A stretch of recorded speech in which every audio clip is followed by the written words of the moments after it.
Kull skola u kull għalliem huma fid-dmir li jirrapportaw każ ta' bullying.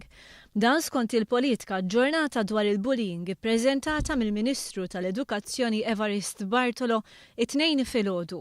Bil-politika ġurnata l-iskejjel kollha huma fid-dmir li jistabbilixxu linji gwida sabiex jitrattaw każi ta' bullying. Fil-fatt, kull skola se jkollha persuna li se tkun qed tieħu ħsieb każi simili.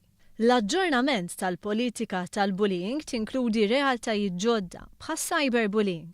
L-Ispettur Timothy Zammit fisser kif permezz ta' programmi mal-istudenti is-Cybercrime Unit fih dan il-Korp tal-Pulizija qed isaħħaħ il-ħidma tiegħu. Bħala pulizija din nitalmu ħafna wkoll anke aħna minnhom għaliex qegħdin nitalmu mill-istudenti infushom, qegħdin nitalmu mill-users stess dwar huma kif qegħdin jużaw it-teknoloġija u dwar anke d-diffikultajiet li huma stess qegħdin jaffaċċjaw. Il-politika ġurnata tinkludi wkoll każi ta' bullying sesswali.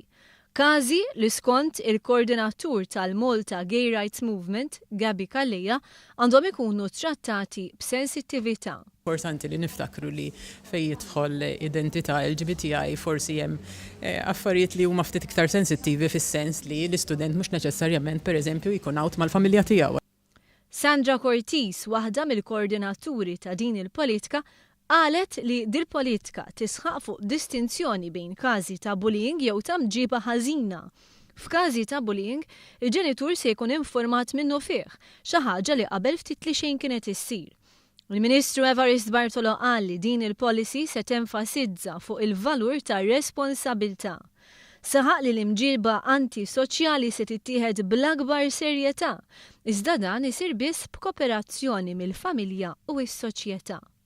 Evarist Bartolo rimarka li għaddejja ħidma biex din il-politika tkun implementata b'mod effettiv fl-iskejjel kollha.